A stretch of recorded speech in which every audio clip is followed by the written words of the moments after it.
নামাজ পড়া অবস্থায় যদি পেছন দিয়ে বায়ু আসতে চায় আটকিয়ে নামাজ শেষ করা যাবে কিনা, যেমন জামাতে সালাতের সময় সামনের কাতারে থাকলে কিভাবে যাব?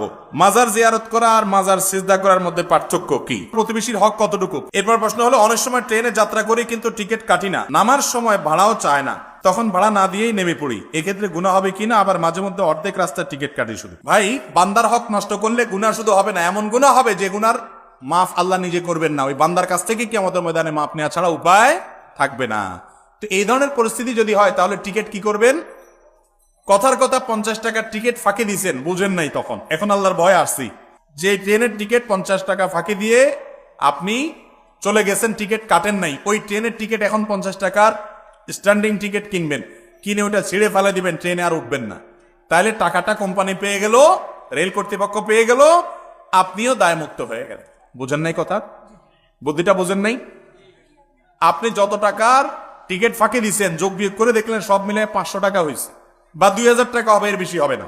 তাহলে এবার রেলের টিকিট ফাঁকি দিচ্ছেন, আপনি তো জানেন কোন রুটে চলাফেরা করেন, কিশোরগঞ্জ টু ঢাকা, আপনি এই রুটে চলাফেরা করে ফাঁকি ঝুঁকি দিচ্ছেন, সব মিলে মোট এতবার হবে, এত টাকার বেশি না।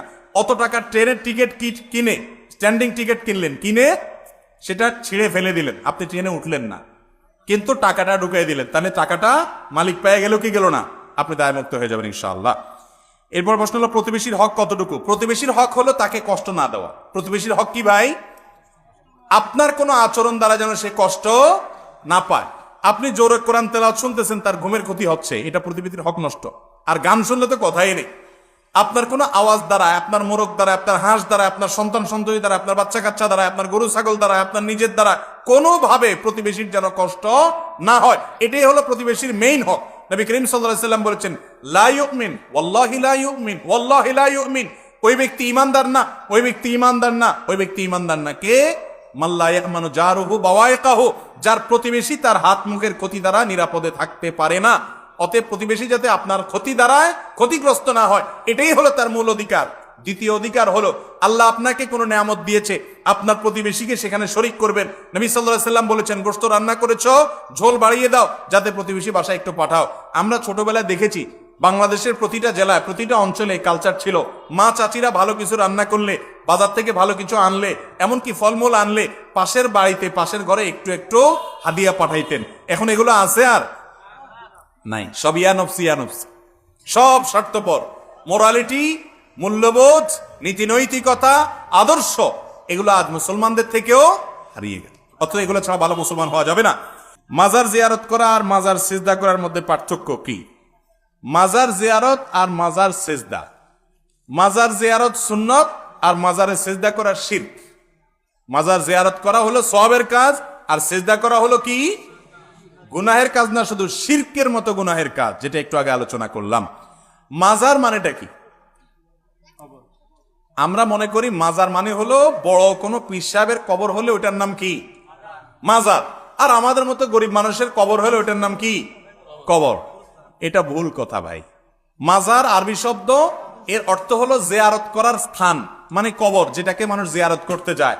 অতএব সাধারণ কবরও কবর, ওই বড় কোনো আলেমের কবরও কি? কোন পীর সাহেবের কবরও কি? গরিবের যে কবর, সাধারণ মুসলমানের যে কবর, সেটাও মাজার। আবার যে অর্থে এটাকে মাজার বলছেন, একই অর্থে বড় কোনো আলেমের কবরও কি? মানে জিয়ারত করার জায়গা। অতএব যে কোনো কবর জিয়ারত করা ভালো, কিন্তু সেখানে গিয়ে তার কাছে কিছু চাওয়া বা সিজদা করা, এটা কি না? ভালো না, এটা হলো শিরক করা। আমরা মনে করি কবরবাসীর কাছে কিছু পাওয়ার জন্য যাওয়া যায় না, কবরবাসীকে বরং দিতে যান, কি? দোয়া দিতে যান।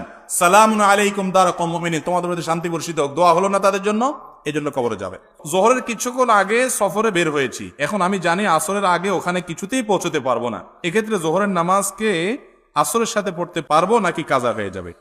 সফরে জোহর, আসর এবং মাগরিব, এশা, এগুলো মুসাফির ব্যক্তি জমা করতে পারবে কিনা, অর্থাৎ একত্র করতে পারবে কিনা, এটা নিয়ে ফুকাহাদের মধ্যে মত পার্থক্য আছে।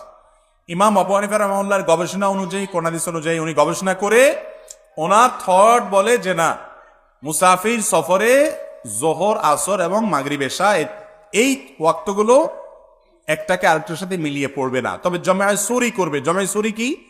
দৃশ্যত একত্র করা, জোহরকে লাস্ট ওয়াক্তে পড়া, আসরকে ফার্স্ট ওয়াক্তে করা, এটাও এক প্রকার জমা। এটার প্রবক্তা ওনারা। অন্যান্য অনেক ফুকাহায়ে কেরাম বলেন যে না, নবী করিম সাল্লাল্লাহু আলাইহি ওয়াসাল্লাম বিভিন্ন হাদিস থেকে বোঝা যায় সফরে জমা করার কথা। অতএব জোহর এবং আসর মুসাফির একসাথে পড়ে ফেলতে পারে। জোহরকে দেরি করে আসরের সাথে, অথবা আসরকে আগে জোহরের সাথে, আবার মাগরিব এসে একসাথে পড়তে পারে। এই দুই রকমের মত ফুকাহা কেরামের মধ্যে আছে, এবং এটা নিয়ে আমাদের মধ্যে অনেকে আছেন সুবিধা নেওয়া জায়েজ নাই। মাসআলা যেখান থেকে যেটা সুবিধা হলো সেখান থেকে সেটা নিয়ে নিলেন, এটা হলো আপনার প্রবৃত্তির অনুসরণ, কোরআন হাদিসের অনুসরণ হবে না। এরকম রোগ আমাদের মধ্যে আছে না নাই? যেখানে যেটা সহজ হয়, সুবিধা হয়, ওখান থেকে ওটা শুধু নেই, আছে না? এটা করা যাবে না। আল্লাহ আমাদেরকে বুঝার তৌফিক দান করুন। নামাজ পড়া অবস্থায় যদি পেছন দিয়ে বায়ু আসতে চায়, আটকিয়ে নামাজ শেষ করা যাবে কিনা? যেমন জামাতে সালাতের সময় সামনের কাতারে থাকলে কিভাবে যাব? দেখুন, সালাতের মধ্যে যদি কারোর বায়ুর প্রেসার চলে আসে, অবশ্যই তিনি সেটা ধরে রেখে সালাত আদায় করবেন, এতে কোনো অসুবিধা নাই। কিন্তু সালাতের আগে, ধরেন সালাতের বাকি আছে আরো 10 মিনিট, আর সময়টা হলো কনকনে শীতের সময়, আপনার বায়ুর প্রেসার আসছে, তখন যদি আপনি চাপাচাপি করে ধরে রাখেন যে 10 মিনিট আমি যদি পার করতে পারি, সাথে আর 5-7 মিনিট যোগ করলে এই 15-20 মিনিট একটু সহ্য করতে পারলে আমার আর ঠান্ডা পানিতে উজুটা করা লাগে না, এই চিন্তা থেকে যদি আপনি চাপাচাপি করে আটকায় রাখেন, তাহলে সেটা কিন্তু গর্হিত কাজ, সেটা কিন্তু ভুল, অন্যায় কাজ। কারণ আপনার এই চাপাচাপি করে আটকায় রেখে যদি নামাজ পড়েন, নামাজে মনোযোগ থাকবে না। কারোর অসুস্থতা আছে, বয়স্ক মানুষ, পানি খুব ধারে কাছে নাই, এই মুহূর্তে নামাজ না পড়লে অসুবিধা হয়ে যাবে, এরকম এক্সক্লুসিভ ভিন্ন কিছু থাকলে, এক্সট্রা কিছু থাকলে ভিন্ন কথা। সচরাচর এই শীতের সময় আমরা অনেকে চাপাচাপি করে উজু ধরে রাখি, অনেকে আবার এটা নিয়ে বাহাদুরি দেখায়, আজ জোহরের সময় উজু করছি আমি, ওইটা দিয়ে কি পার করে দিছি? এশা পার করে দিছি। হ্যাঁ, যদি আপনার পেশাবের বেগ না আসে, বায়ুর বেগ না আসে, আপনি পার করেন, অসুবিধা নেই। কিন্তু বেগ আছে, তাও আপনি ধরে রেখে বীরত্ব জাহির করতেছেন, আপনি বীর না, আপনি বীরু। ভীরু বুঝছেন? মানে কাপুরুষ কেন? একটু ঠান্ডা পানিতে আপনি ভয় পেয়ে যাচ্ছেন, এত ভয়ের কি আছে? এই পানি লাগলে কি মারা যাবেন? নবী করিম সাল্লাল্লাহু আলাইহি ওয়াসাল্লাম বলেছেন, আলা আদুল্লুকুম আলা মা ইয়ামহুল্লাহু বিহিল খাতায়া ওয়া ইয়ারফা'ু বিহিদ দারাজাত। এমন আমলের কথা কি তোমাদেরকে আমি শিখাই দিব না, যে আমলের মাধ্যমে আল্লাহ তাআলা তোমাদের গুনাহ মাফ করে দিবেন আর তোমাদের মর্যাদা বৃদ্ধি করে দিবেন। সাহাবী কেরাম ইয়া রাসূলুল্লাহ, অবশ্যই বলেন, আমরা তো এটাই চাই। তারা তো এটাই চাইতেন। তো নবী করিম সাল্লাল্লাহু আলাইহি ওয়াসাল্লাম 3টি আমলের কথা বললেন, তার ভিতরে একটি হলো ইসবাগুল ওযুই আলাল মাকারে। কষ্ট হয়, ওযু করতে মন চায় না, তারপরে আপনি সাহস করে ওযু করলেন, এই আমলটার মাধ্যমে আল্লাহ গুনাহ মাফ করেন, মর্যাদা বৃদ্ধি করেন। এজন্য নামাজের মধ্যে বায়ুর বেগ বেশি আসলে আপনি অবশ্যই ইবাদতে লিপ্ত আছেন, সেজন্য চাপাচাপি করে ধরে রাখতে পারেন। কিন্তু নামাজের বাইরে আপনার আর 5, 10, 15, 20 মিনিট আছে নামাজের, মাগরিবের পরে এখন পেশাবের বেগ আসছে, তারপর আপনি ধরে রাখছেন যে না, এশা ছাড়া এখানে করা যাবে না, এশাটা শেষ হয়ে গেলে আমি যাই শান্তি মতো ছেড়ে দিব, তাহলে আপনি নামাজটাকে মনোযোগের সাথে আদায় করলেন না, এজন্য সেটা দোষণীয়। আর নামাজের মধ্যে যদি কারোর বায়ুর বেগটা এত বেশি আসে, যেটা আটকে রাখতে বেচার অবস্থা বেশি